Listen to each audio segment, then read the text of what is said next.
Heart.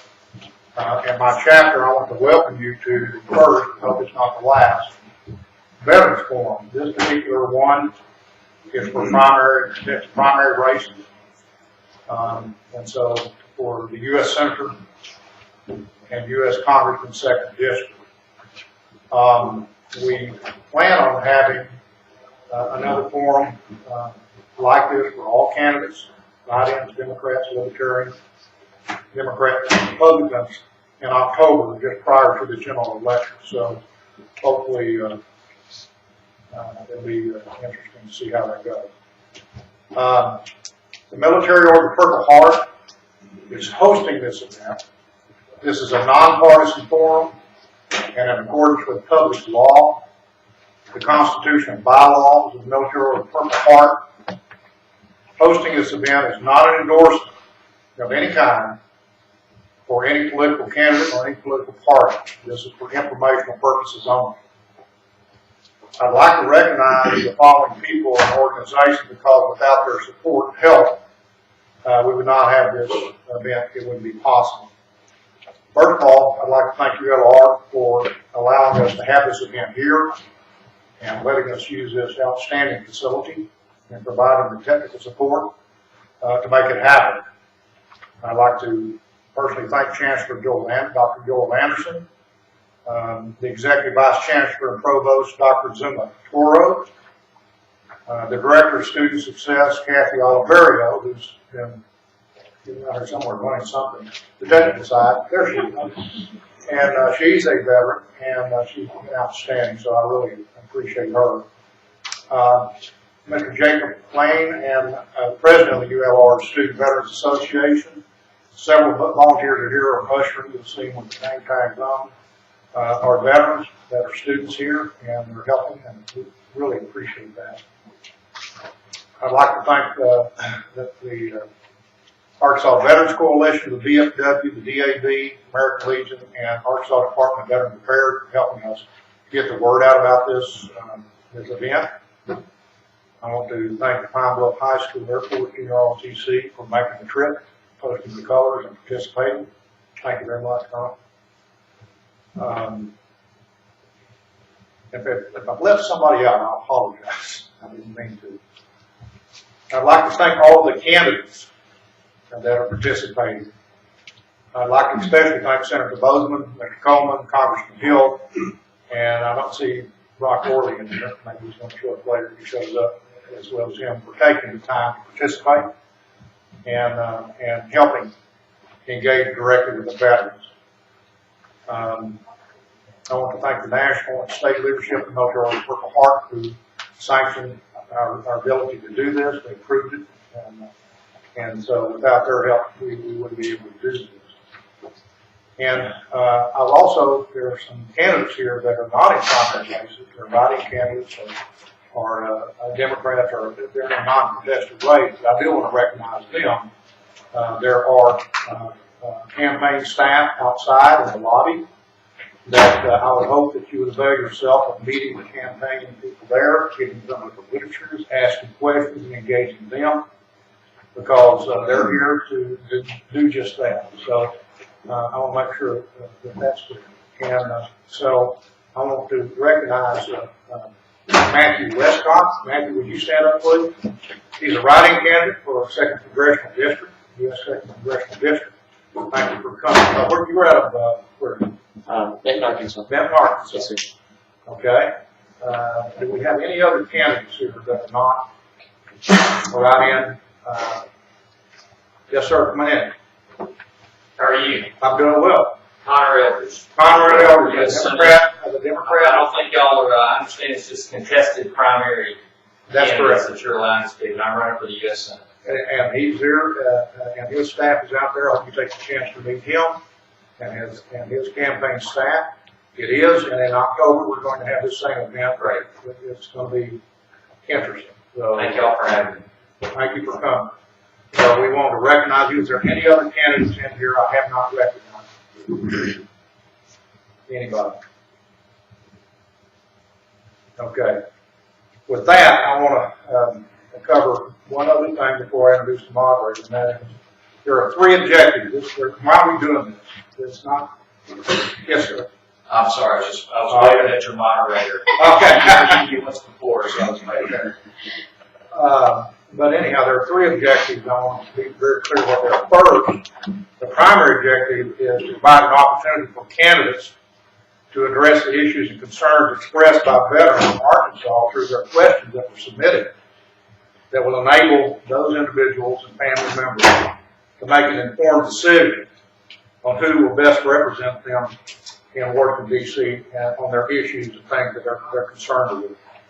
Second, we want to raise the visibility of the organization of the Military Order of Purple Heart, and specifically for Chapter 413, which is in Little Rock. That's kind of a misnomer. We covered 5 counties.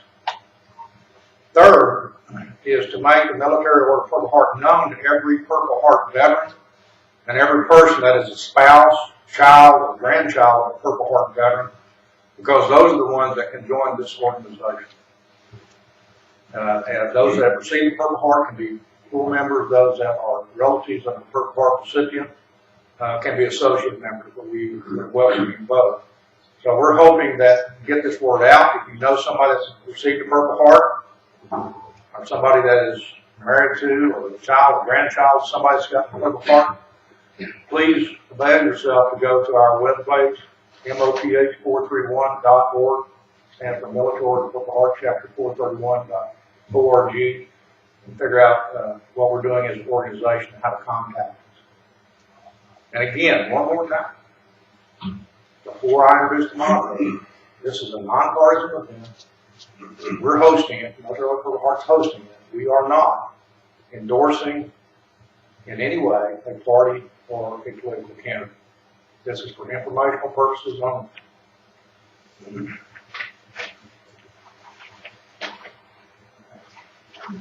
I figured your introduction. Be patient, please.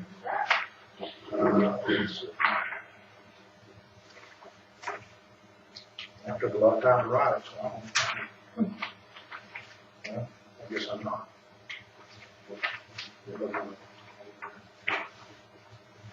I'll just do it this way. I was contacted when I started looking for a moderator, and a friend who I trusted their opinion of said, "You ought to contact Robin Bobo." And I said, "Who is Robin Bobo?" And she said she is a TV personality that her and her husband run a TV station out of Hope, Arkansas. It covers a lot of the southwest Arkansas. Their broadcast covers, I think, 23 channels. Is that correct? And she's the host of the talk show that interviews and so forth. Now, it's been my experience, there's a lot of people that say they want to support vets, but a lot of times their actions don't back it up. So when somebody says they want to help and they want to support a vet and support a veteran, I make it a point to meet with them and verify that. So Robin invited me to come down to Hope, which I did. And not only was she very gracious, but I've discovered that she is very supportive of veterans. And to demonstrate that, I put the challenge to her. I said, "Are you willing to drive to Little Rock on your own time and money and effort to conduct this?" She said, "I'd be honored to do that." So she's here tonight. I want to thank her personally, and I'm going to turn it over to her. So thank you for coming. Thank you for this first one. That's, you never know how many people is going to show up when you do this stuff. So with that, I'm going to turn it over to the moderator. Thank you.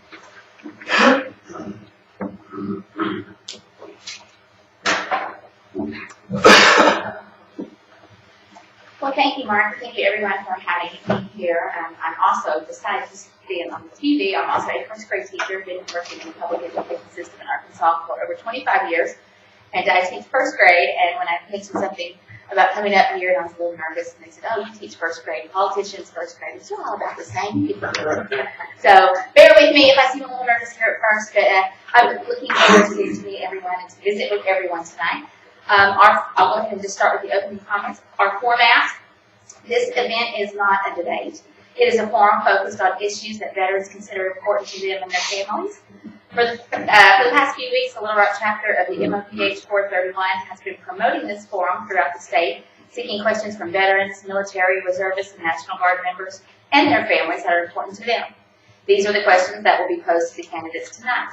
If you are in attendance and the issue or question that is important to you is addressed, you are encouraged to visit with the candidate or their campaign staff after the form is completed in the lobby area. As moderator, my role is limited to introducing the candidates, posing the questions from the veterans and their family members, and enforcing the time limits allotted for opening statements, answers to questions, and closing statements. The timekeeper will be helping me a lot. We'll use visual and audio cues to help the moderator and candidates stay within the preset time limits for statements and answers. A first visual cue will be given 15 seconds before the time limit. A second visual cue will be given at the expiration of the time limit. And then after a 5-second grace period, the candidate's microphone will be muted by the moderator. The questions being asked were submitted by veterans and their family members. The questions were arranged in order of those that have the broadest applicability, with narrower focused questions being addressed as time permits. Many of the questions submitted address the same subject. In those instances, they were aggregated into a single question whose response should address the individual questions. Candidates should remember that this is not a debate. This is a forum or a question has been submitted by veterans and their family members, and the candidates are to respond to that question as if the person that posed the question was face-to-face with them. In response to a question, candidates are not to pose questions to their opponent, to directly address their opponent, or to make statements about their opponent. These limitations are imposed to avoid personal attacks and keeping the focus on hearing substantive responses from candidates that demonstrate the candidate's knowledge of issues important to veterans and their families, their ability to communicate the understanding of the issue and its importance to the veterans, and present a compelling position or solution to these issues. Each candidate will be allocated 1 minute for an opening statement, 2 minutes for question responses, and 30 seconds for a closing statement. And now I believe we are ready to begin, right? Our introductions. The Honorable John Bozeman, U.S. Senator. I think you can see him. He's up there on the screen now. John Bozeman is a successful businessman and lifelong resident of Arkansas and was elected to the U.S. Senate in 2010. Raised in Fort Smith, Senator Bozeman graduated from Northside High School and played football at the University of Arkansas for the Razorbacks while completing his pre-optometry requirements. Senator Bozeman graduated from the Southern College of Optometry in 1977 and entered private practice that same year, co-founding a family business with his brother that would ultimately become a key provider of eye care to Northwest Arkansas. Senator Bozeman has been active in public service for a number of years and led initiatives to benefit his community, including establishing the Low Vision Program at the Arkansas School for the Blind in Little Rock, and worked as a volunteer optometrist at the area clinics providing service to low-income families. Prior to his election to Congress, Senator Bozeman served 2 terms on the Rogers School Board, which is one of the largest school districts in the state. Senator Bozeman serves on the following committees in the 114th Congress: the Committee on Agriculture, Nutrition, and Forestry, the Committee on Appropriations, Committee on Environment and Public Works, Committee on Rules and Administration, Committee on Veterans Affairs. He and his wife Kathy have been married for 43 years and have 3 daughters and 2 granddaughters, and he lives in Rogers, Arkansas. Welcome, Senator Bozeman. Thank you very much. Our other candidate tonight is Curtis Coleman. Curtis Coleman is with us tonight. He is a successful small businessman and nationally known constitutional and liberty activist. Mr. Coleman was the founding president and CEO of Safe Foods Corporation, a successful international food safety company with customers in 4 continents that have taken him to 48 states in the United States and more than 30 countries.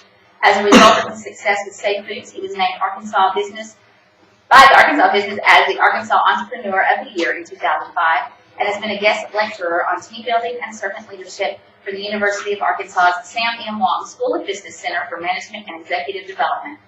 In 2009, he retired from the day-to-day operations of Safe Foods to give his full-time attention to state and national policy.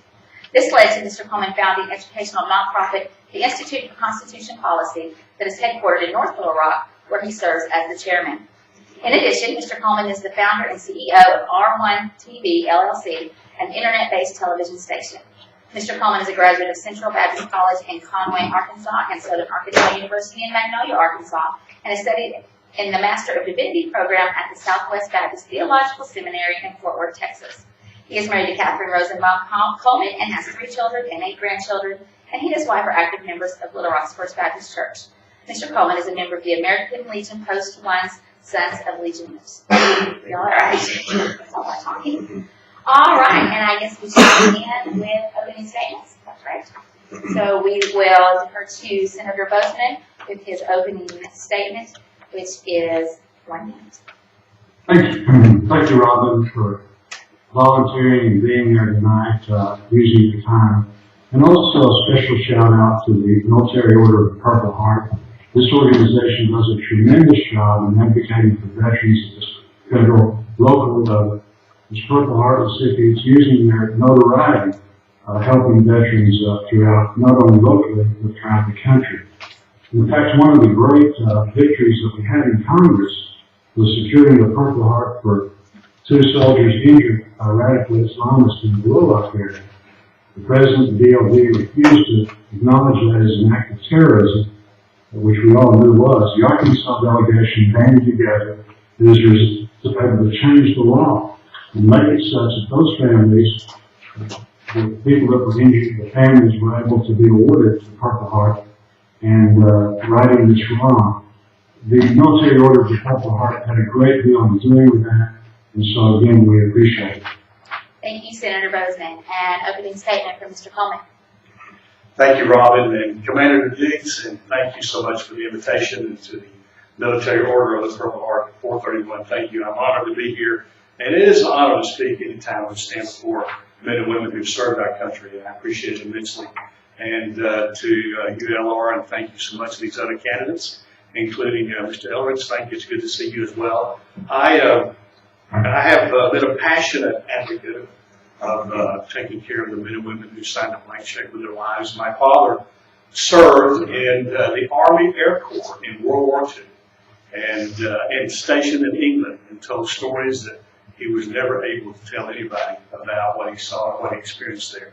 I had an uncle who survived the Normandy invasion and died just about a year ago. A son who served in the Army intelligence. And I'm so thankful that I have an opportunity to stand and influence how we take care of the men and women who served our country with their lives. Thank you. Thank you, Mr. Coleman. And now we will begin with our first question. Some background. Throughout our nation's history, men and women have chosen to serve our nation, their fellow citizens, by serving in the military. In doing so, each one of them made a solemn pledge to defend our country from all enemies, foreign and domestic, even if that meant the cost of their very own lives. Many of them have made that ultimate sacrifice. Many more have suffered wounds, seen and unseen. In exchange for this pledge, the U.S. government also made a pledge to provide lifetime health care benefits and certain prescribed compensation to those who honorably served our country. The men and women that have served in uniform have fulfilled their solemn pledge, but the U.S. government's Department of Veterans Affairs has failed and continues to fail to keep its pledge. This failure has been chronic, spanning decades, and now has become epic in scope and effect as evidenced by the ever-increasing volume and severity of failures reported in the media. The VA's own audit found that 70% of VA medical facilities were using improper scheduling practices to hide long wait times by falsifying data, including the 2 VA hospitals in Little Rock. The inefficiency of the VA healthcare system is evidenced by the fact that VA doctors see less than half as many patients as doctors in the private sector. The VA has more than 40% more employees and costs 90% more money than it did in 2006. Operating rooms close at 3 p.m. so the union cleaning staff can leave by 5 p.m. In spite of this mismanagement, officials get bonuses no matter what their performance as evidenced by the 100% were given fully successful or better performance reviews in 2013. A whistleblower revealed that VA employees in Los Angeles willfully destroyed patient medical records in order to eliminate their atrocious backlog and qualify for bonuses at the expense of the veterans, and in some cases with their very lives. It takes 175 days to transfer a veteran's medical records from the Department of Defense to the VA. The VA and the DOD spent $1.4 billion in 4 years trying to build software to solve this issue before announcing they had given up. Last year, the VA spent $68 million to evaluate 79 VA facilities that found the same issues and made the same recommendations as the previous 137 VHA assessments. Even at one of our local VA hospitals, $10 million was spent in erecting solar panels in a parking lot that was never hooked up and never provided 1 kilowatt of power to the facility. It had to be disassembled at another multi-million-dollar cost so the parking lot could be expanded. This year, the VA negotiated a union contract year that requires the agency hire bureaucrats over veterans for most jobs, despite federal law and regulations that require vet hiring preferences in the civil service. The VA has a long history of non-transparency and colluding with other agencies to hide embarrassing actions by high-level employees. A recent example is the year-long refusal to release public documents to Congress about the VA's Deputy Inspector General's incessant public masturbation. The range, scale, frequency, and scope of the corruption, incompetence, and misconduct in the VA undeniably demonstrate that the VA has become a behemoth bureaucratic system that has and continues to fail miserably in its only mission, which is serving our veterans.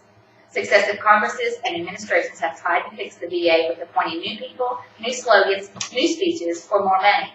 All of these attempts have been abysmal failures, and in fact have only exacerbated the failure of a broken system.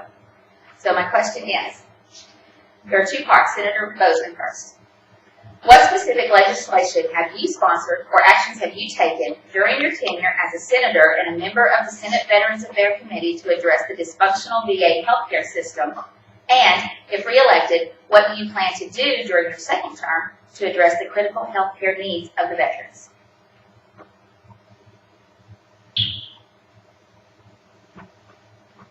There's 20 some odd years in the Air Force. There's a Boy Scout on B-17s, retired, grew up in an Air Force family. As I said, we're talking about benefits benefits that somebody decided somehow just to give somebody. These are benefits of our Army. And so you're right. The VA is a huge bureaucracy. In fact, if you listed it as a business in the country, it's the sixth largest business in the country. It's the second largest recipient of funding. To get funding to the VA, $182 billion. It's the second largest recipient. Only the Department of Defense gets more money. And so again, you've gone through a large litany of things that are lacking, and I could add some things. The wait times for disability and things like that are abysmal. In Arkansas, and the Arkansas delegation has worked very, very hard. When I'm talking to VA hospitals in Arkansas, and our CBOS, again, was responsible and worked hard for getting a number of those spread out so that veterans wouldn't have to travel. Recently, we passed a thing called the Choice Act, so the veterans were having to wait extended periods of time, then they could get outside of the VA healthcare system and actually access care on demand. So those are some of the things that we've done. I met with, in fact, by coincidence, I met with the head of the Veterans Affairs Department today. Another thing that we did was we got rid of General Shinseki. He was a wonderful person, a great patriot, but he wasn't a good administrator. What we did was bring in a new head of the VA who comes from Procter & Gamble, comes from the private sector. What we've got to do is make it such that we change the culture in the VA and get the job done. Thank you, Senator. And Mr. Coleman, same question. What specific legislation have you sponsored? I'm sorry. If elected, what would you do to address the critical health care needs of the veterans? Well, I can tell you, Robin, whoever wrote that question has a handle on what's happening here, and it was quite a great soliloquy on the problems we have, and it's illustrated in so many ways. I mean, we all know that there are 22 veterans who commit suicide every day in this country. In fact, there are more than 22 because the states of Texas and California don't report veteran suicides. The highest rate of homelessness, the highest rate of divorce, the highest rate of incarceration, and the highest rate of unemployment, all that says that the fact is that whatever we are doing certainly is not working. And that's the first thing I will tell you. My opinion of the Veterans Administration is that we have too many layers of bureaucracy. We have far too much management, and we're not sourcing, we're not resourcing where the battle is. We're not resourcing where the fight is. The fight's on the ground. We don't have enough boots on the ground. We've got to reprioritize the Veterans Administration to the point that the purpose of the administration is to serve the needs of the veteran, not the desires or needs of the institution. One of the things I would do as a legislator, especially in the United States Senate, would be to demand that we eliminate so many unnecessary duplicative layers of management in the Veterans Administration. The second thing I would require is I would say, let's make it a law, let's make it for practice that you cannot work for the Veterans Administration unless you've been a veteran. Let's put people in the Veterans Administration who've been veterans, who understand what it's like to serve our country. In fact, I would go so far to say is let's even say that the men and women who are members of management in the Veterans Administration, let's say they have to be combat veterans, because my goodness, that's exactly where they live. But the fact is that we've got a bureaucracy that's too fat, too sloppy, and too inefficient, and we're not delivering the service or accomplishing the purpose of the Veterans Administration. Thank you, Mr. Coleman. For our second question, background. The VA's widespread and systematic lack of accountability for senior executives is exacerbating all of its most pressing problems. In fact, if you look at recent VA preventable deaths, patient safety incidents, and backlog increases, Department senior executives who presided over negligence and mismanagement are more likely to have received a bonus or glowing performance review than any sort of punishment. Despite the fact that multiple VA Inspector General reports have linked many VA patient care problems to widespread mismanagement within the VA facilities, and GAO findings that VA bonus pay has no clear link to performance, the department has consistently defended its celebration of senior executives who presided over these events, all the while giving them glowing performance reviews and cash bonuses of up to $63,000. To address this issue, Congress passed legislation to give the Secretary of Department of Veteran Affairs authority to remove employees of the Senior Executive Service whose performance the Secretary believes warrants removal from the government service completely or transfer them to a general schedule position within the current civil service system. The ability to remove such an employee is modeled after the same authority that members of Congress have to remove their professional staff members who work for them. Shortly after enactment, Secretary McDonald publicly boasted that 900 employees were fired since he took over, and of that, 60 people were fired in connection with the wait list fraud. However, the actual records reflect only 3 of the 5 executives he proposed for removals using this new authority were actually removed, and the other 2 were forced into retirement. And only one of these was officially removed in relation to the scandal that precipitated the legislation and gave him the authority he said he needed to address the mismanagement and incompetence of senior management. In spite of Congress's action to provide a means to hold VA senior management accountable, the Secretary does not have the will to use this authority, and in failure to do so has only reinforced the culture of there are no consequences for fraud, abuse, or incompetence. It is manifestly evident from Secretary McDonald's inaction that providing the authority to take corrective action does not assure that authority will be used. Congress is ultimately responsible to provide oversight and exercise whatever authority it has to address gross mismanagement, fraud, and incompetence in a government agency when executive management will not or refuses to act. Question.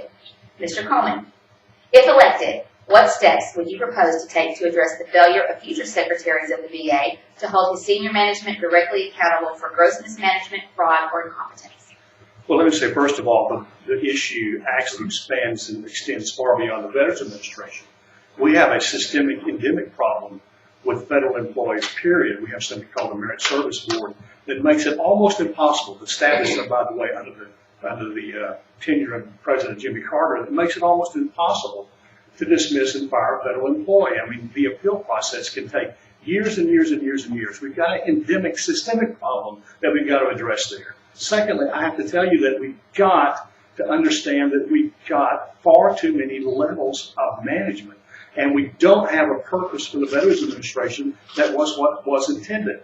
I think we're going to have to hire people in management, number one, who are veterans, who've been veterans, nobody else but veterans, who understand the objective and the purpose. But secondly, I think we've got to understand that we've got an institution that is self-serving, not patient-serving, not customer-serving. I support what is called, it's the Concerned Veterans of America have a proposal called the Veterans Independence Act, which I think is a tremendous proposal that would, for instance, take the Veterans Hospital Administration and make it an independent, nonprofit organization that is responsive directly to its patients and its customers. Let's do a business model. Let's create an organization that knows how to compete with the private industry in medical health care. And let's stop throwing money at problems. I mean, the Veterans Choice Act, which was passed in 2014, a 3-year program that's costing our country $17 billion. And I think the person who wrote the first question mentioned that there was a 4-month study done, spent $68 million in 4 months to study 69 veterans facilities.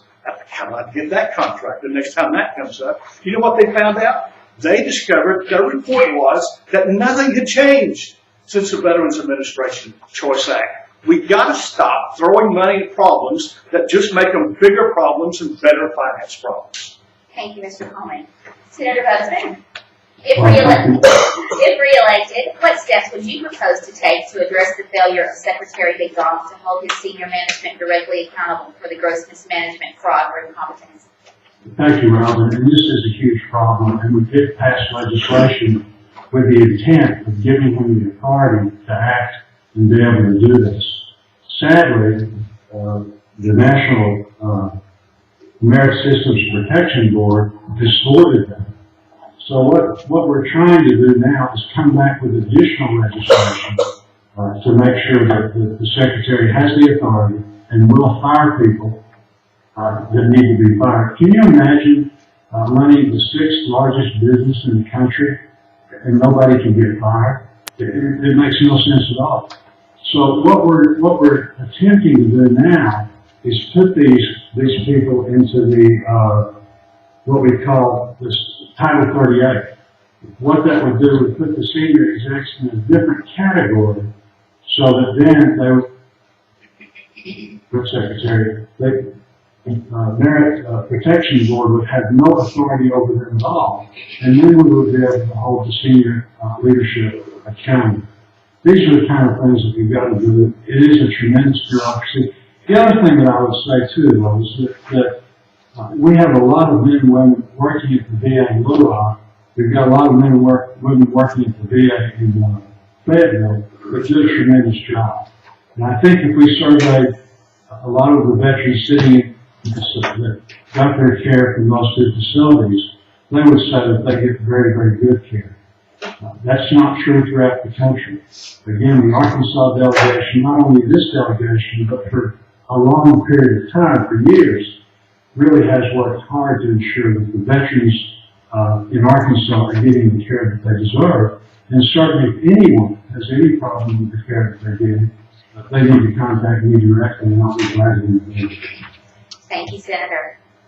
Next question on the Veterans Choice Act. Background.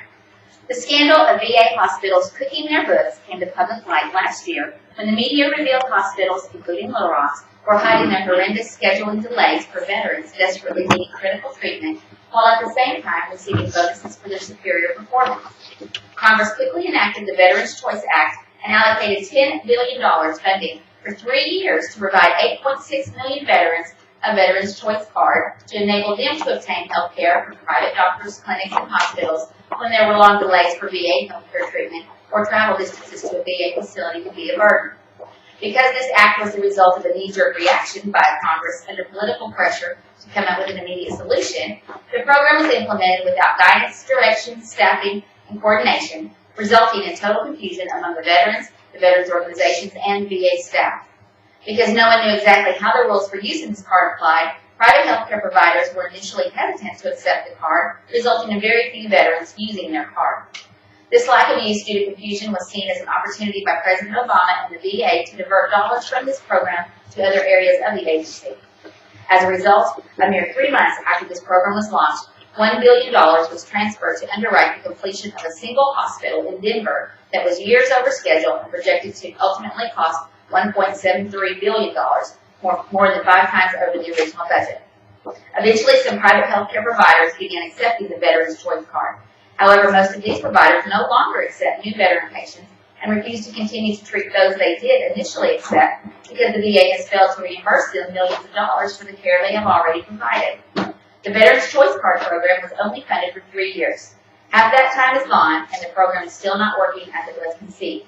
It is unclear if the VA, GAO, and other agencies responsible for the oversight have defined meaningful metrics or even capturing data that will provide the information needed to make a decision whether to retain this program or not. Question, Senator Bozeman. If reelected, given these circumstances, would you support revamping and retaining this program, or do you believe there is a better way to address the backlog of veterans needing timely treatment? Well, I would disagree that the Choice Act was a knee-jerk reaction. A lot of people were, very hard, Democrats and Republicans working together. Because, you know, the nice thing about veterans issues is that they're not partisan. Nobody works any better together than the VA Senate Veterans Affairs Committee and then the House Veterans Affairs Committee, which I was a member of when I was in the House of Representatives. So the Choice Act, what we're trying to do is make it such where we have situations either where veterans have to travel or veterans can't get seen on a time basis. And sometimes you can have a great veterans facility, but they don't have a neurologist, or something of that nature that's very specialized. And the wait time is too long. The idea was so that veterans could go to the facility and get seen in a timely manner. Now, there's been significant rollout problems and all that, but we're working very, very hard to correct those. We're working very hard to make it such that we've got this foot in the door, so again, veterans can get the care that they need, regardless of where they're at. If you're in southern Arkansas and you need to be seen in a hospital, you're having to travel a long way. This is an effort to make it such that we don't have to have those kind of problems. But there are problems that we've got to work through. So to answer your question, yes, I'd like to see the Choice Act go forward. I'd like to see it expanded.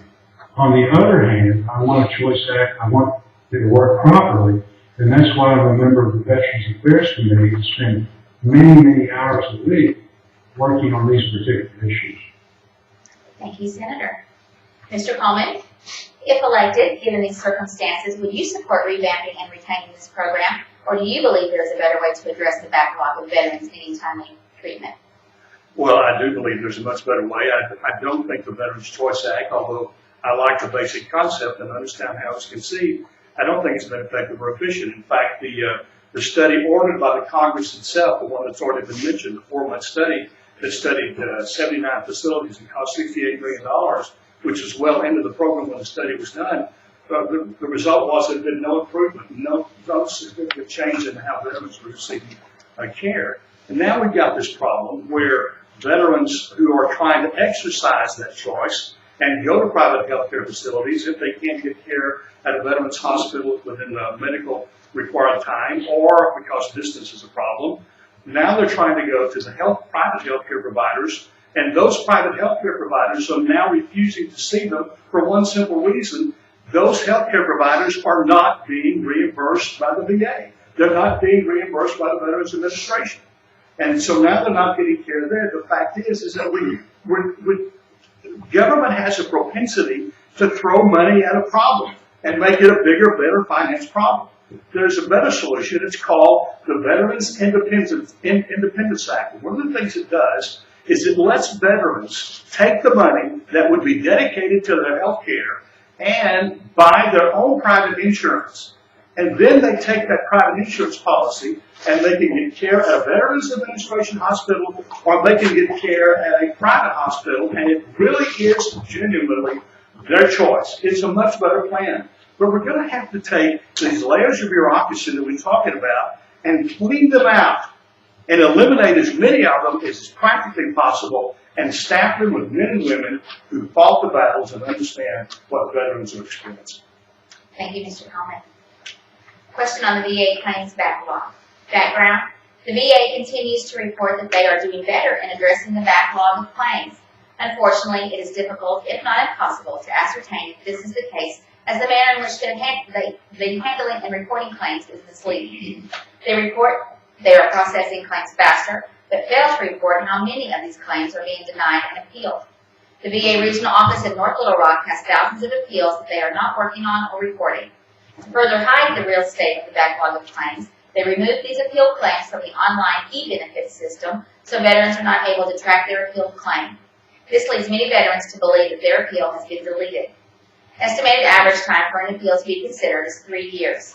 This means there are numerous combat veterans with service-connected injuries that are not able to get VA health care because the VA claim was denied and is now sitting there in a 3 to 5 year wait period for an appeal. The VA regional office action appears to be purposeful and is intended to hide the real state of claims backlogs from not only the veterans that are tracking the appeal process, but from management charged with overseeing this operation. It almost appears that this may be a variation of cooking the books, scheduling scandals in order to get undeserved bonuses. The scale of this problem continues to increase to the point where action will be demanded by veterans and veteran organizations at the national level in the near future. Mr. Coleman, if elected, what actions would you take to force the VA to be transparent and shorten the appeals process so the veterans can receive the health care they have earned and deserve? Well, thank you. I think we're going to start with new leadership, which I mentioned already a couple of times. And let me just bring this problem home to us. I mean, we haven't had a director at the Veterans Hospital in Little Rock for a year and a half. Even Congressman French Hill sent a letter to Secretary of Veterans Administration McDonald pointing that out, and has still to this day, as far as I know, has gotten no response. But on the other hand, we have a new director of what's called Division 16, which includes Arkansas. Do you remember the folks who stood up before Congress and lied about the backlog of people that they had who were not getting care and help and treatment?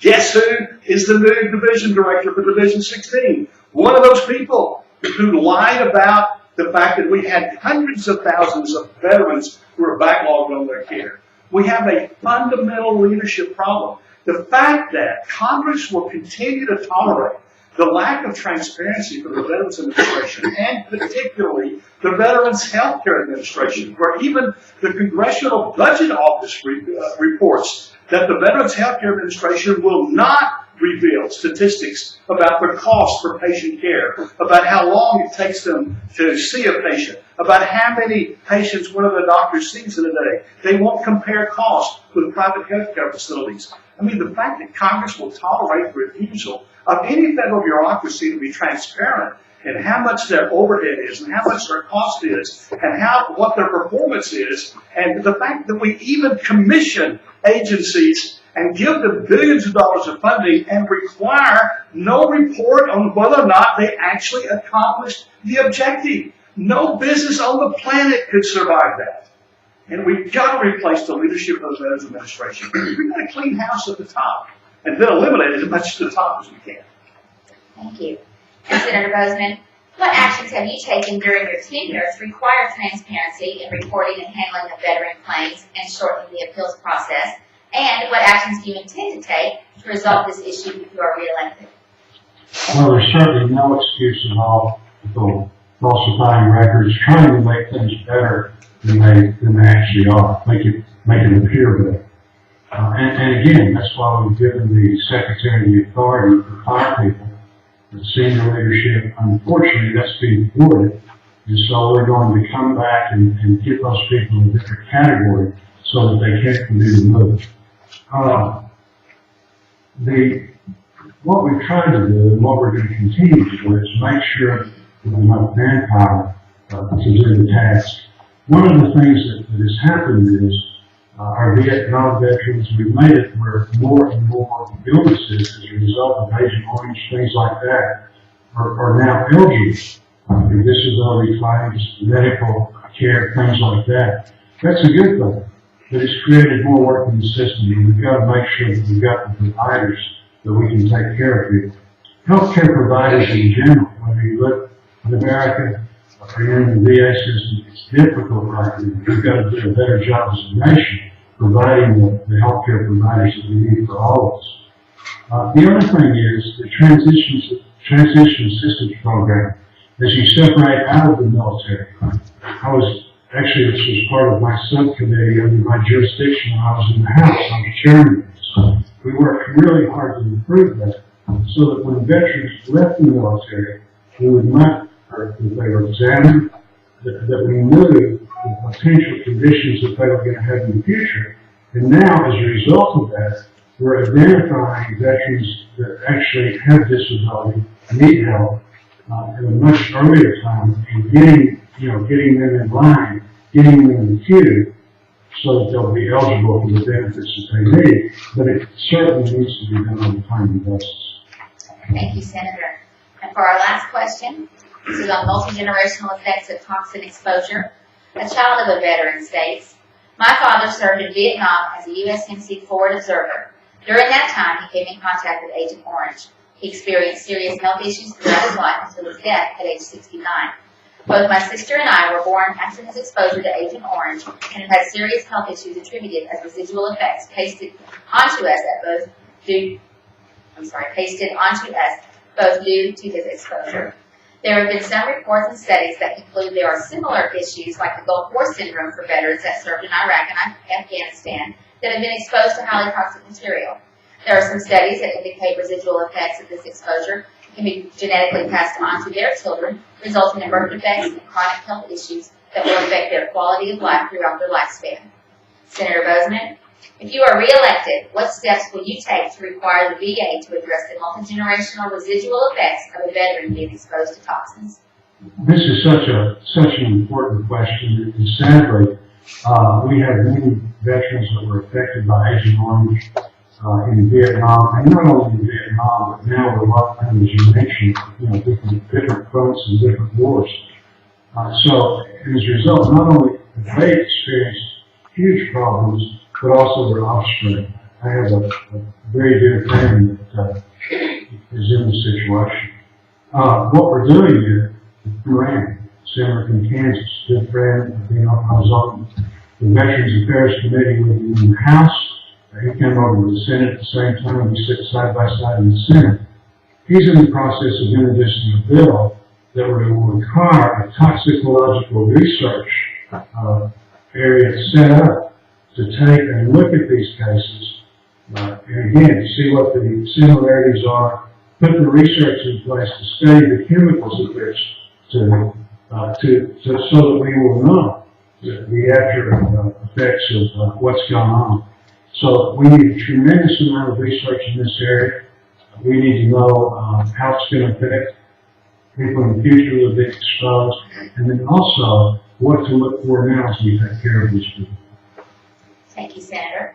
And Mr. Coleman, if you are elected, what steps will you take to require the VA to address the multi-generational residual effects of a veteran being exposed to toxins? Well, I'm thankful for the question because it's a very important question. Let me say, first of all, that let's acknowledge the fact that a lot of veterans come home with scars that can be seen, and a lot of veterans come home with scars that can't be seen. And that oftentimes it's the scars that can't be seen that most directly affect families and family members. The second thing I will tell you is that the Veteran Administration must return to the priority of treating those veterans who have service-related disabilities and injuries first. And we've got to give those people a priority first, because that is the purpose of the Veterans Administration. I certainly will encourage and support the research necessary to scientifically determine, and also importantly, to psychologically determine the effect on the multi-generational effect on the families of veterans who suffered in the service of our country. I think that's a very important step for us to take, and I think we need to take it with all alacrity and speed and confirm whatever we can, psychologically and physically, what effects affect future generations of those who are affected when they serve our country. Thank you, Mr. Coleman. And that concludes our question portion. We have 30 seconds for each candidate to give a closing statement. Senator Bozeman, you may go first.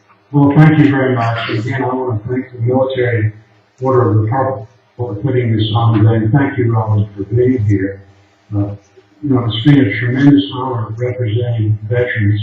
I wish I was there. I apologize for not being there. The only thing I've got to do is vote so that I can shake your hands and tell you how much I appreciate you.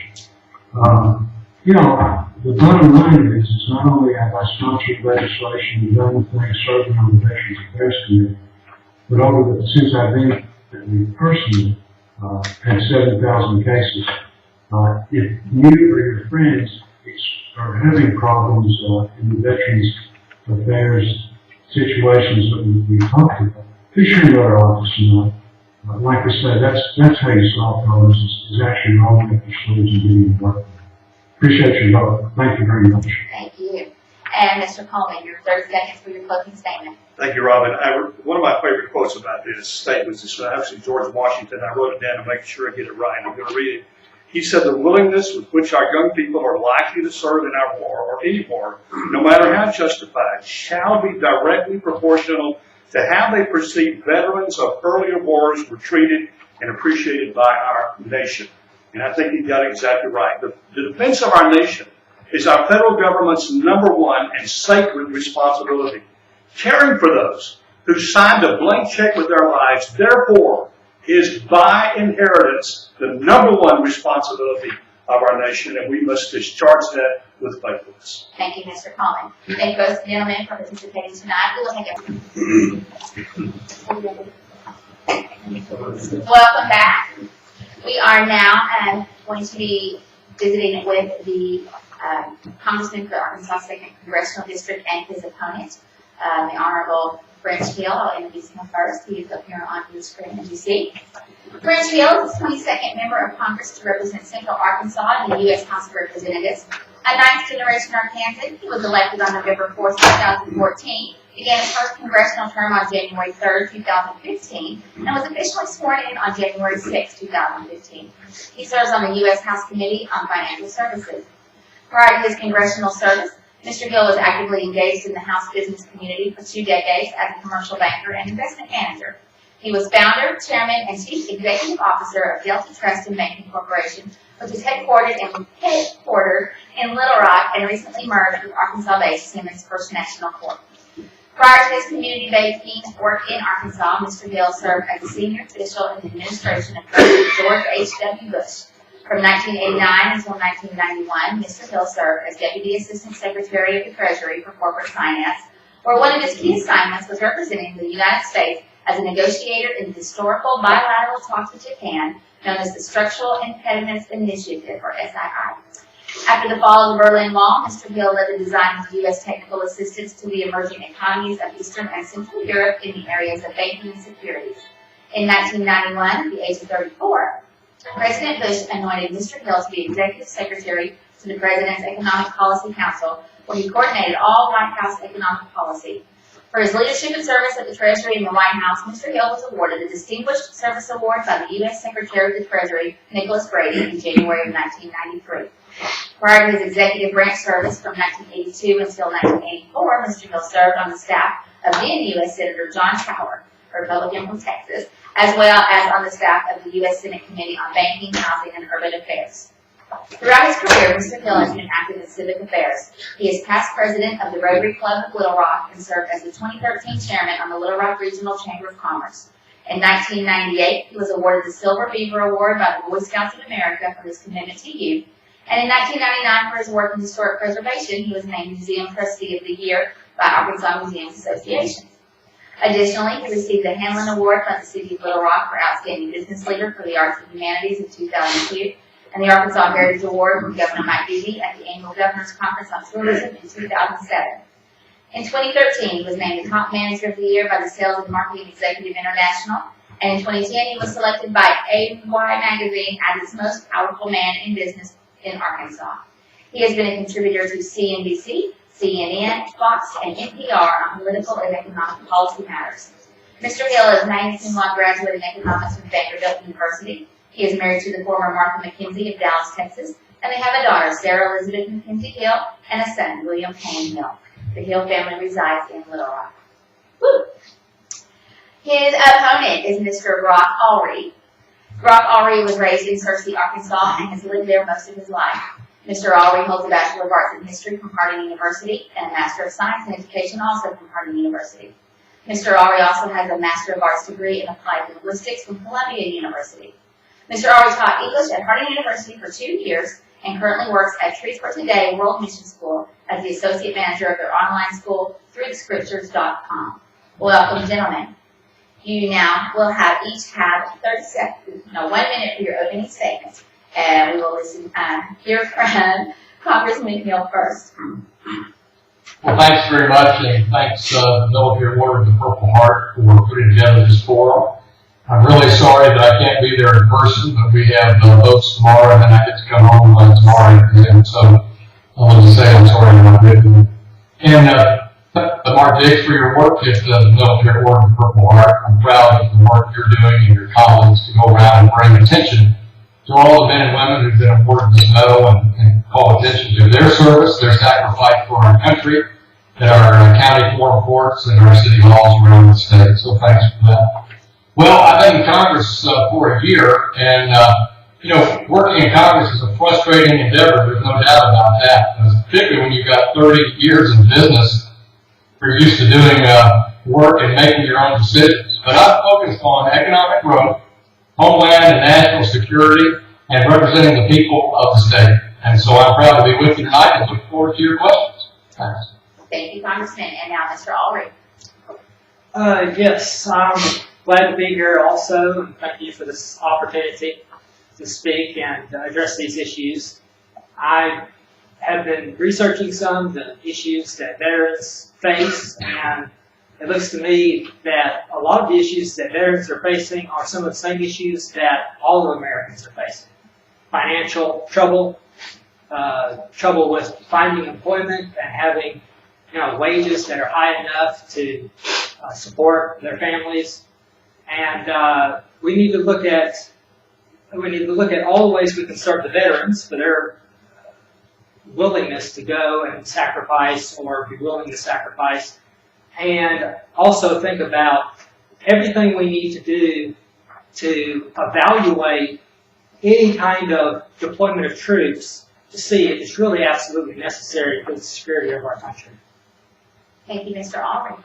All right, to our first questions on the dysfunction of the veterans' healthcare system. Background information. Throughout our nation's history, men and women have chosen to serve our nation, their fellow citizens, by serving in the military. In doing so, each one of them made a solemn pledge to defend our country from all enemies, foreign and domestic, even if that meant the cost of their very own lives. Many of them have made that ultimate sacrifice. Many more have suffered wounds seen and unseen.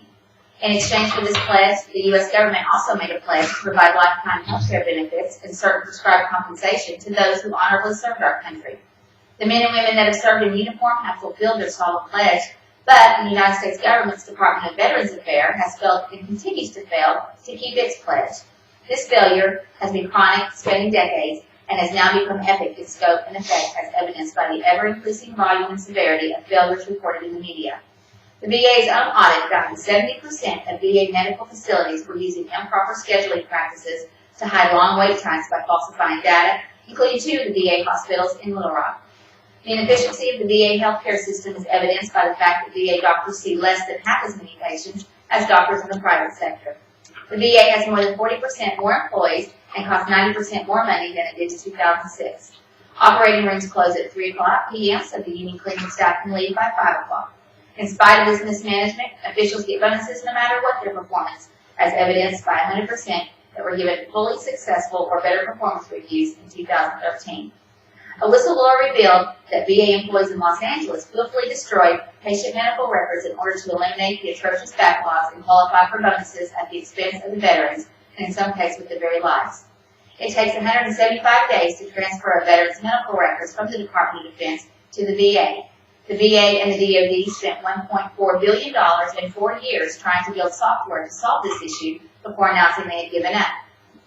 Last year, the VA spent $68 million to evaluate 79 VA facilities that found the same issues and made the same recommendations as the previous 137 VHA assessments.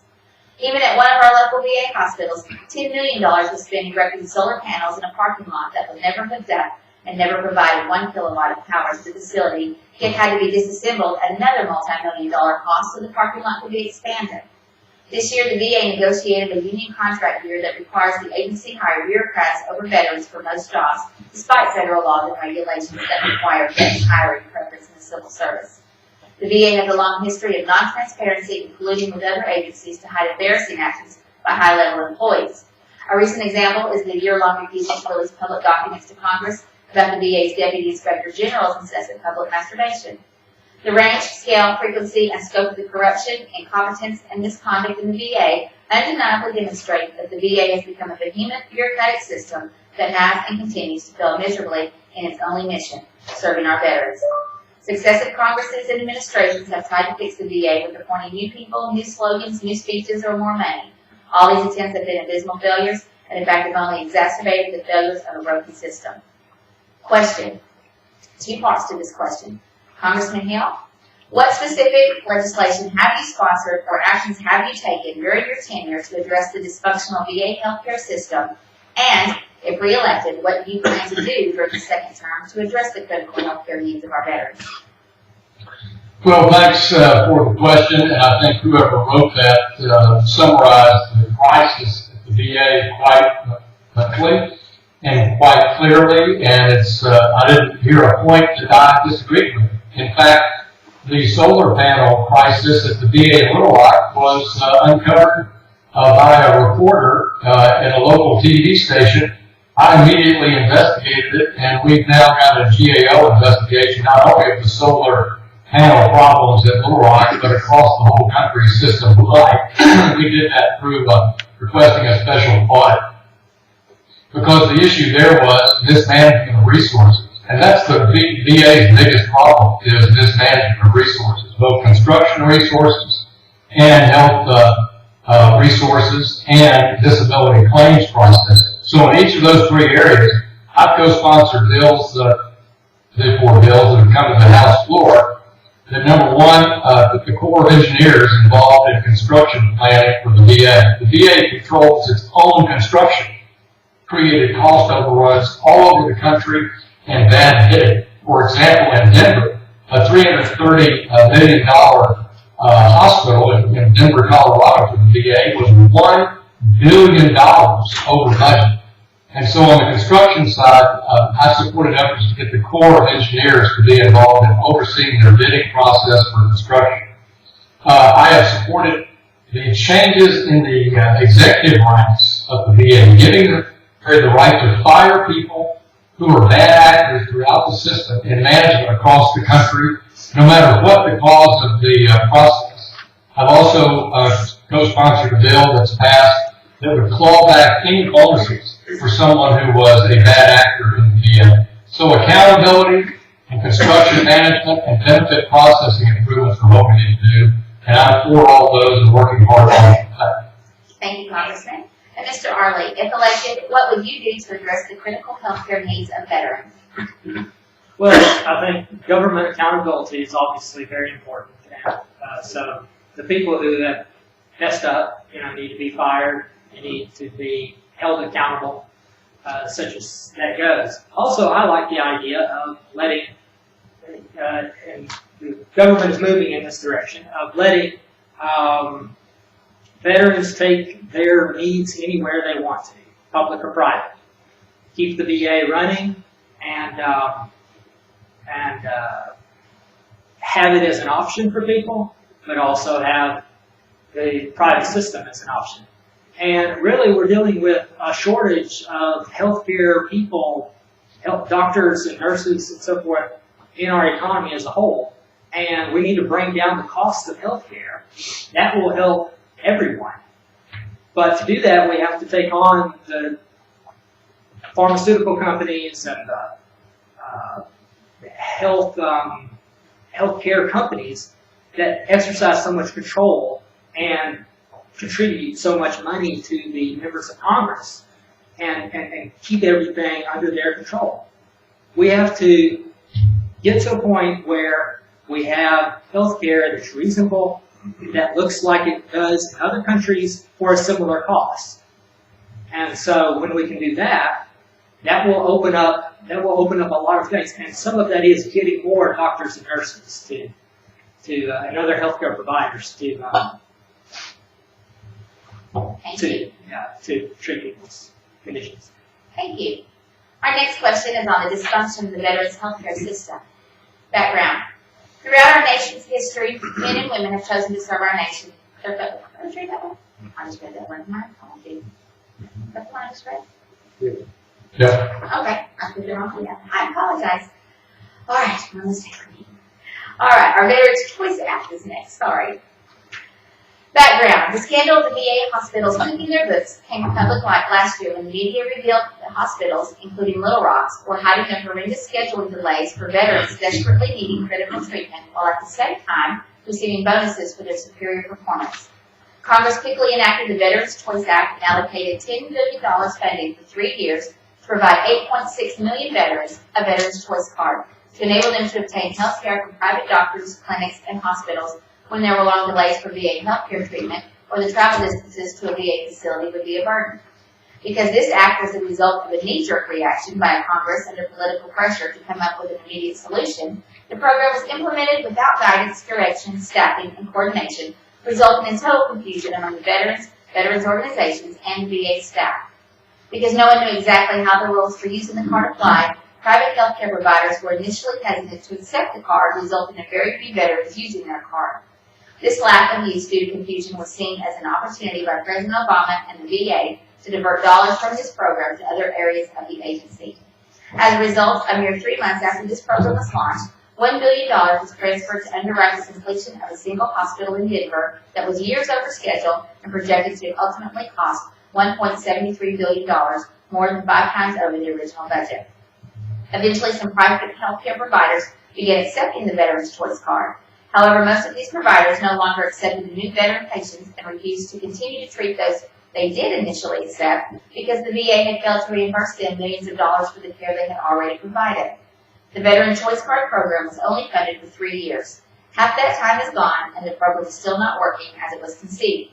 It is unclear if the VA, GAO, and other agencies responsible for oversight have defined meaningful metrics or even capturing data that will provide the information needed to make a decision whether to retain this program or not. Question, Congressman Hill. If re-elected, given these circumstances, would you support revamping and retaining this program, or do you believe there is a better way to address the backlog of veterans needing timely treatment? Well, it's a good question. Again, with the written description, the choice program sounded good. It was put in place too quickly. It didn't have the support to be remotely successful. Veterans were given a choice card by mail, but then no training on where to use it, and nobody accepted it. So it's a typical big government solution that failed. Further, when people did use it, John Bozeman discovered that, and he may have talked about this, that the payments, the VA wasn't paying the private providers. So that's no way to encourage them to provide services to veterans, regardless of the reimbursement rate. So I think the choice plan needs to be completely analyzed by Congress and determine if it can survive or not. I like the idea of choice. I do like that, although 90% of veterans in a recent survey that I read today in the Navy Times suggest that they like going to the VA, they like generally the quality of the VA, but they want appointment times, they want better productivity, and so I think we need to both investigate the delivery services that you talked about, where it's too long, too delayed, union cleaners or whatever you talked about, and how can we get a choice program that complements the high-quality VA care that we get in certain specialty areas, like mental health, orthopedics, things that are combat-related. So I would call for an investigation and take the choice plan apart, see what can be saved, what needs to be fixed. Thanks. Thank you. Mr. Arley, if elected, given these circumstances, would you support revamping and retaining this program, or do you believe there's a better way to address the backlog of veterans needing timely treatment? I think that we ought to really think outside the box, if necessary, about this kind of thing. So, if we find that it works better to do it through the Medicare system, for instance, veterans could be given Medicare benefits. I don't know what's wrong, with the VA, why it won't pay, and if that's just a symptom of our complex and complicated payment system that we still have for health care. But again, choice is important, and accountability is important for these people in office. And so the whole system, the whole civil service system needs to be reformed, where the people in the Veterans Administration who messed up or are not doing their jobs, especially if they've committed fraud, need to be removed. But generally, I would say, I would think outside the box, and I would say, if one program is not servicing veterans well enough, switch to something else, and find another way of paying them. Thank you. Our next question is on senior management accountability. Background information. The VA's widespread and systematic lack of accountability for senior executives is exacerbating all of its most pressing problems. In fact, if you look at recent VA preventable deaths, patient safety incidents, and backlog increases, department senior executives who presided over negligence and mismanagement are more likely to receive a bonus or a glowing performance review than any sort of punishment. Despite the fact that multiple VA Inspector General reports have linked many VA patient care problems to widespread mismanagement within the VA facilities, and GAO findings that VA bonus pay has no clear link to performance, The department has consistently defended its celebration of senior executives who presided over these events, all the while giving them glowing performance reviews and cash bonuses of up to $63,000. To address this issue, Congress passed legislation to give the Secretary of the Department of Veteran Affairs authority to remove the employees of the senior executive service whose performance the Secretary believes warrants removal from the government service completely, or transfer them to a general schedule position within the current civil service system. The ability to remove such an employee is modeled after the same authority that members of Congress have to remove their professional staff members who work for them. Shortly after enactment, Secretary McDonald publicly boasted that 900 employees were fired since he took over, and of that, 60 people were fired in connection with the waitlist fraud. However, the actual records reflect only 3 of the 5 executives he proposed for removals using his new authority were actually removed, and the other 2 were forced into retirement. And only 1 of these was officially removed in relation to the scandal that precipitated the legislation that gave him the authority he said he needed to address the mismanagement and the incompetence of senior management. In spite of Congress's action to provide a means to hold VA senior management accountable, the Secretary does not have the will to use his authority, and in failure to do so has only reinforced the culture of there are no consequences for fraud, abuse, or incompetence. It is manifestly evident that It is manifestly evident from Secretary McDonald's inaction that providing the authority to take corrective action does not assure that authority will be used. Congress is ultimately responsible to provide oversight and exercise whatever authority it has to address gross mismanagement, fraud, and incompetence in a government agency when executive management will not or refuses to act. Question. Mr. Arley, if elected, what steps would you propose to take to address the failure of future secretaries of the VA to hold the senior management directly accountable for gross mismanagement, fraud, or incompetence? Well, in your background statement, you do have a good point there about Congress having the power. Congress has the power under the Constitution to legislate these matters. They don't have to give in to whatever the particular administrators at the time are trying to do. And they need to take charge of this issue and a lot of other issues and make sure that people are taken out who need to be taken out, from their positions. I understand that for people who are serving in these administrative positions, they need to be protected from capricious, attacks upon them that are unfounded, but it seems ridiculous that they're not being held accountable as they should be. So laws need to be changed if that's the problem, and that they're not being enforced, so that they will be enforced, and then Congress can remove members of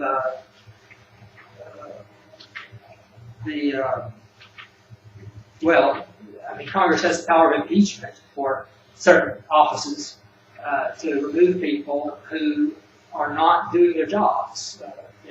So Congress has to step forward and take its constitutional power into its hands and use it. Thank you.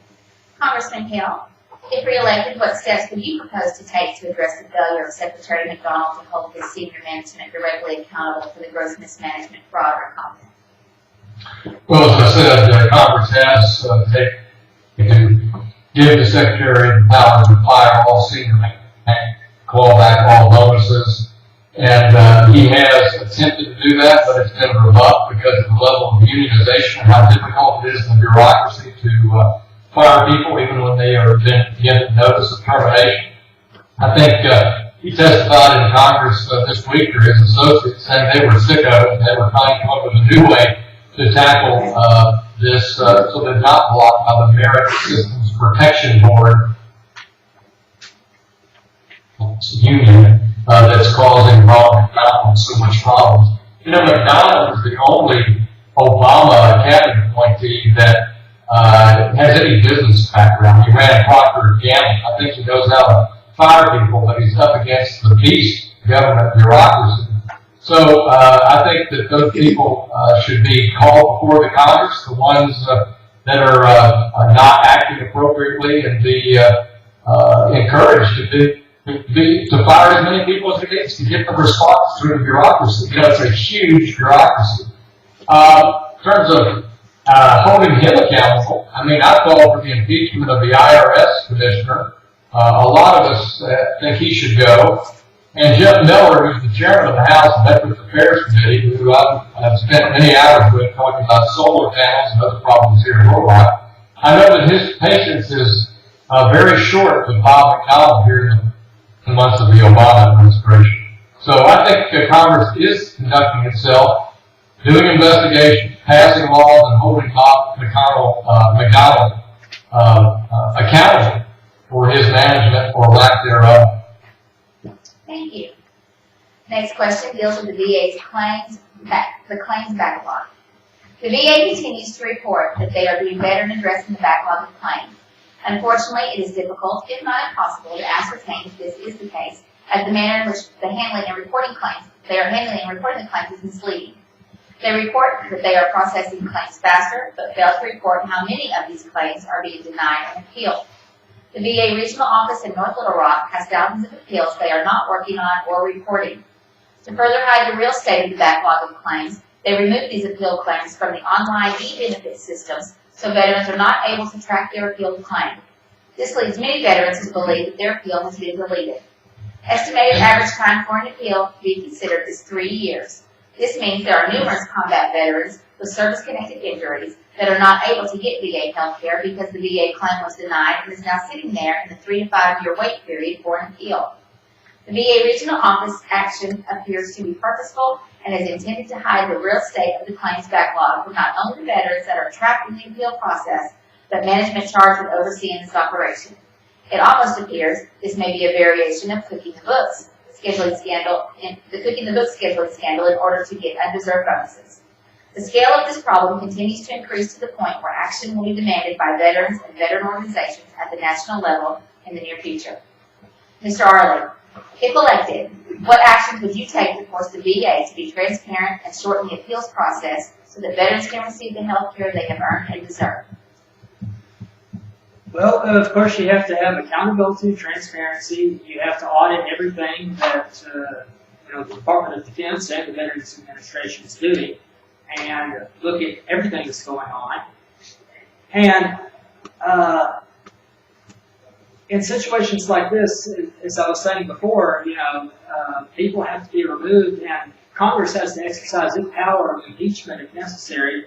And this shouldn't be a partisan issue. This should be something that both parties can agree on and get something done about it. And I'm concerned that party politics is one of the things that keeps a lot of things from getting done that should be getting done. And so, yes, it's people just need to, the members of Congress need to put their heads together and hold these people accountable for what's going on and fix it. Thank you. Your last question, please, Tom. Yeah. Okay, last question. You want me to answer that? Yeah. Oh, I'm sorry. I'm so sorry. Congressman Neal, I apologize. What actions have you taken during your tenure to require transparency in reporting and handling of veteran claims and shortening the appeals process? And what actions do you intend to take to resolve the issue if you are reelected? Well, this one is, I think, one of the toughest. And I agree, all of this centers around bad management, bad middle management, bad regional management, and some IT challenges. But on my personal staff, I have 3 full-time wounded warriors with Iraq and Afghanistan service that work on my personal staff in Little Rock and Conway. All they do is try to help vets adjudicate disability claims and get through this paperwork morass. And if you multiply that times 435 members of Congress and 100 senators, that just seems outrageous to me, that it takes that much intervention. A young man or a young woman or an old man in retirement or an older woman get the disability claim process that they need. So we're fighting it every day, trench warfare, out in our office, trying to help people in the 2nd Congressional District. And up in D.C., again, the buck stops with Bob McConnell and how he expects to get better service. In the appropriations bill, which funded all the VA operations that was passed in December, about billion supports the VA's operation. $50 billion of that goes into healthcare delivery. There was extra money to resolve disability claims processing, just in hiring processors at the regional level and in IT improvements. I mean, the proof's in the pudding. I don't believe that that's going to do it, because I think we have a systemic management failure at the VA that's going to take Congress's aggressive action to be better in the coming years. Thank you. Is that our last question? One more question. All right. I'm going to watch the clock. This question is our last one and deals with the multi-generational effects of toxin exposure. A child of a veteran states, my father served in Vietnam as a USMC Forward observer. During that time, he came in contact with Agent Orange. He experienced serious health issues throughout his life until his death at age 69. Both my sister and I were born after his exposure to Agent Orange and had serious health issues attributed as residual effects passed on to us, both due to his exposure. There have been some reports and studies that conclude there are similar issues like the Gulf War syndrome for veterans that served in Iraq and Afghanistan that have been exposed to highly toxic material. There are some studies that indicate residual effects of this exposure can be genetically passed on to their children, resulting in birth defects and chronic health issues that will affect their quality of life throughout their lifespan. Question. Congressman Hill, if you are re-elected, what steps will you take to require the VA to address the multi-generational residual effects of a veteran being exposed to toxins? Well, first of all, we need to make sure we're investing in the research that we need to at the VA, not only on Vietnam challenges like Agent Orange, and I was proud to co-sponsor the bill that extended Agent Orange coverage to our men that served in the blue water offshore of Vietnam, because this is an issue that's coming home to roost now as our Vietnam-aged veterans are becoming older. And so that research will help us on the generational effects. And I think we're just now learning about the effects from the Iraq and Afghan vets coming home. I've spent time talking to Colonel Mike Ross about this, who's talked to me about it extensively. And I think research is important there, number one. And number two, we need some of the regions that can help our vets sort through what their options are and what they should be looking at. I don't think we're sharing enough information with our vets about these potential residual effects. They may learn more on the internet than they will from their own healthcare provider in one of our regions. And so I think we ought to have regional officers and doctors that can provide that family communication. So if I'm re-elected, I want to continue to do the outreach to our vets to try to help them. Number two, I continue to see if we've got more research dollars that can help within the existing budgets for these diseases. And number three, make sure the points of contact are available across our VA regions so that our soldiers, sailors, Marines, and airmen that are exposed to this kind of thing can know what to talk to their family about. Thank you. Thank you both for answering these questions tonight. We will now give you each 30 seconds for closing comments. We will start with Congressman Hill. Well, thank you again for inviting me to be with you. We appreciate the opportunity to spend a few minutes tonight. I'm really sorry I couldn't be there in person. But the one thing I've learned about first year in Congress is how important President Lincoln's promise was to take care of our veterans and their widow and orphan. And I take that responsibility seriously as a representative working with our offices here in Arkansas and as a legislator up in Washington, trying to do the best job we can to demand accountability, better service, and keep the promise that President Lincoln made to each of our vets and their families. And thanks again for inviting me tonight. Thank you. And Mr. Early, I apologize. I'm a scheduled person. Going back and forth trying to order, and I guess it's confusing me this evening. I'll let you answer the question and then do your closing remark. Your question is, if you are elected, what steps will you take to require the VA to address the multi-generational residual effects of a veteran being exposed to toxins? Yeah, I think this is one of the things that has caused people to lose a lot of confidence in the government. Multiple generations of veterans and even this multiple generational effects for the veterans within their own families. We've seen decades of the government hiding the truth from us. And so we have to hold people accountable. The treatment has to be scientifically based. I agree with the idea of research on it, and I would say the government should be held responsible for the things that it has done that have put people into situations, whether it's depleted uranium, if that's an issue, or Agent Orange. The government needs to be held responsible to reimburse people, at the very least, for these effects. And if they're multi-generational, then they should be included too, not just the parents themselves. Thank you. And now you have 30 seconds for your closing remarks. Well, thanks for having me here. I think we need to think very seriously about what we're doing. We're stressing our military so much with so many deployments. We should think before we ever get involved in these conflicts, is this really going to help make America better? Are we going to win out of this? If we're not, then we shouldn't get involved in the first place, and that would solve a lot of our problems. Thank you, both gentlemen, for participating tonight, for everyone who's attending. Do you have some closing remarks, Mr. Dix? Again, I apologize for anything confused this evening. Congressman Hill and Mr. Lord, thank you for your time participating.